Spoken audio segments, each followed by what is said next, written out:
জয় শ্রীকৃষ্ণ। রাধে রাধে।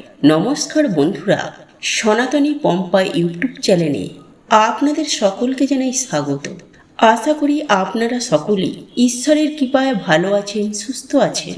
বন্ধুরা, পৌষ মাসের সকালে ঘুম থেকে উঠে বলুন এই কথা, মান সম্মান বৃদ্ধি পাবে, সারা বছর সুস্থ ও নিরোগ থাকবেন। বন্ধুরা, কথায় বলে কারোর পৌষ মাস কারোর সর্বনাশ। পৌষ মাসকে আপনি যদি সুখের করতে চান, আনন্দের করতে চান, আপনি যদি এই মাসে ভালো থাকতে চান, তাহলে অবশ্যই এই একটি কাজ প্রতিদিন করা প্রয়োজন। খুবই সামান্য একটি কাজ, যে কেউ করতে পারে, তবে এর ফল কিন্তু সুদূর প্রসারী। আপনি যদি আজ থেকেই করতে পারেন, তাহলে আজ থেকেই আপনি এর ফল পেতে সক্ষম হবেন। টানা 21 দিন করার পর এটি যখন আপনার অভ্যাসে পরিণত হবে, তখনই আপনি এর গুরুত্ব উপলব্ধি করতে পারবেন। বন্ধুরা, হিন্দু পঞ্চাঙ্গ অনুসারে এই মাসটি নানান কারণে গুরুত্বপূর্ণ একটি মাস। বছরের প্রতিটি মাস কোনো না কোনো দেবতা বা দেবীকে সমর্পিত করা হয়। ঠিক তেমনি পৌষ মাসেরও নিজস্ব একটি গুরুত্ব বর্তমান। শাস্ত্রে পৌষ মাসকে সূর্যকে সমর্পিত করা হয়েছে। এই মাসে সূর্যের মাহাত্ম্য ব্যাখ্যা করা হয়েছে। মূলত চন্দ্র এই সময় পুষ্যা নক্ষত্রে অবস্থান করে বলে এই মাসের নাম পৌষ মাস হয়েছে। এই মাসকে ছোট পিতৃপক্ষ বলা হয়। তাই অনেকেই এই মাসে পূর্বপুরুষদের উদ্দেশ্যে পিণ্ডদান এবং শ্রাদ্ধকর্ম করে থাকেন। পাশাপাশি এই মাসকে মা লক্ষ্মীরও মাস বলা হয়। তাই অনেকেই পৌষ মাসে বাড়িতে লক্ষ্মী পূজাও করে থাকেন, বিশেষ করে বৃহস্পতিবারে। বন্ধুরা, পৌষ মাসের সর্বপ্রধান কাজ হিসাবে গণ্য করা হয় সূর্যের উপাসনাকে।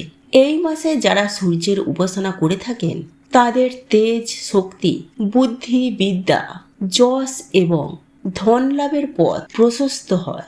ব্যক্তি সারা বছর স্বাস্থ্যবান এবং নিরোগ থাকতে পারেন।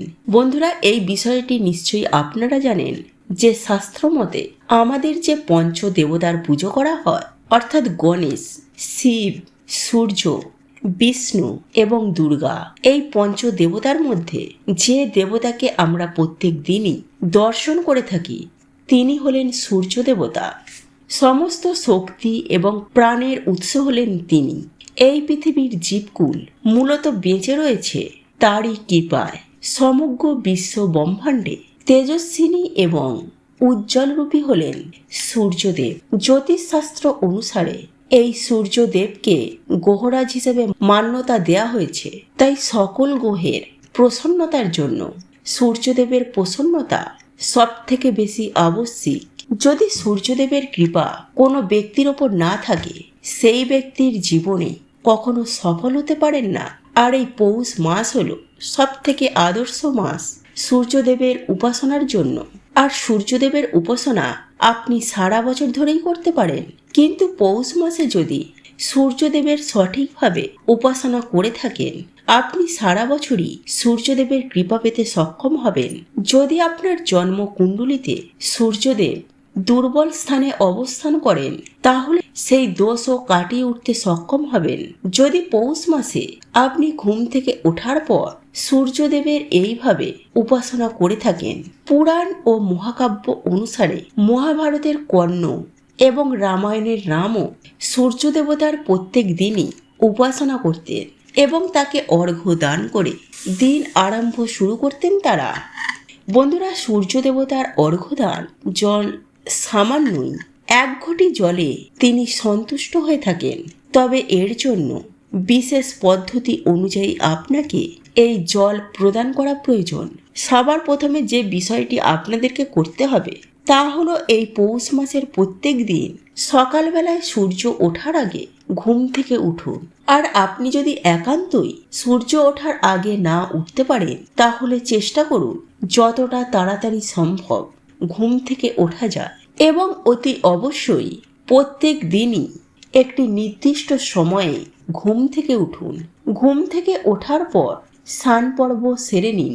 যদি স্নান পর্ব না সারতে পারেন, তাহলে অন্তত নিজের শরীরের ওপর গঙ্গা জল ছিটিয়ে নিন। এবং তারপর যে বিষয়টি করতে হবে তা হলো একটি শুদ্ধ বস্ত্র পরিধান করুন যদি সম্ভব হয় তাহলে একটি লাল বস্ত্র পরিধান করুন। তারপর একটি তামার পাত্র অথবা তামার ঘটি নিন এবং তাতে বিশুদ্ধ জল দিয়ে সম্পূর্ণ ভর্তি করুন এবং তাতে মেশান সামান্য পরিমাণের আতপ চাল অথবা এমনি চালও রাখতে পারেন এবং একটি লাল ফুল, যদি সম্ভব হয় গোলাপের 2-4টি লাল পাপড়িও আপনি সেই জলে দিতে পারেন। এরপর বাড়ির উঠানে অথবা বাড়ির ছাদে বা জানালার সামনে যেখানে আপনি সূর্যকে দেখতে পাচ্ছেন, অর্থাৎ যেখানে সূর্যের রোদ আপনার গায়ে লাগছে, সেই স্থানে এসে দাঁড়ান অথবা একটি আসন পেতে সেই স্থানে পূর্ব দিকে মুখ করে উপবিষ্ট হন। তারপর তামার পাত্রটিকে 2 হাত দিয়ে মাথার সামনে তুলে ধরে সূর্যদেবের সম্মুখে দাঁড়িয়ে 3 বার অর্ঘ্য দান করুন। অর্ঘ্য দানের সময় এই মন্ত্রটি 108 বার উচ্চারণ করুন। যদি 108 বার সম্ভব না হয় অন্তত 3 বার অবশ্যই উচ্চারণ করবেন। ওং সূর্যায় নমঃ, ওং সূর্যায় নমঃ, ওং সূর্যায় নমঃ মন্ত্রটি উচ্চারণ করতে করতে সূর্য দেবতার উদ্দেশ্যে জল নিবেদন করুন। এরপর যদি সম্ভব হয় সেই স্থানে একটি ধূপ ও প্রদীপ প্রজ্বলন করুন এবং তারপর সূর্য দেবতার উদ্দেশ্যে প্রণাম নিবেদন করে করজোড়ে সূর্য দেবতার উদ্দেশ্যে বলুন, হে সূর্যদেব, তোমায় কোটি কোটি প্রণাম। আমার আজকের দিন তোমার কৃপায় সুন্দর ও মধুর হয়ে উঠবে। আমায় সেই শক্তি প্রদান করো যাতে আমি সমস্ত কাজে সফল হতে সক্ষম হই। আমার পূর্বের সমস্ত পাপ তুমি ক্ষমা করো। তোমার কৃপা দৃষ্টি আমাদের প্রতি সদা বজায় রেখো। এছাড়াও যদি আপনার কিছু প্রার্থনা থাকে আপনি সূর্য দেবতার উদ্দেশ্যে নিবেদন করতে পারেন এবং তারপর স্ক্রিনে লেখা এই মন্ত্রটি উচ্চারণ করুন। এই মন্ত্রটি যদি আপনার উচ্চারণ করতে অসুবিধা হয় তাহলে আপনি কেবলমাত্র ওং আদিত্যায় নমঃ, ওং আদিত্যায় নমঃ, ওং আদিত্যায় নমঃ এই মন্ত্রটি 108 বার অথবা 3 বার উচ্চারণ করতে পারেন। সমগ্র পৌষ মাস জুড়ে যদি আপনি এই একটি কাজ করতে পারেন, নিশ্চিত রূপে সূর্য দেবতার কৃপা আপনার ওপর বর্ষিত হবে। পারিবারিক সুখ, শান্তি, সমৃদ্ধি আপনি নিশ্চিত রূপেই লাভ করবেন। কারণ যে মানুষ সর্বদাই পজিটিভ থাকে তিনি সমস্ত কিছু পেতেই সক্ষম হন।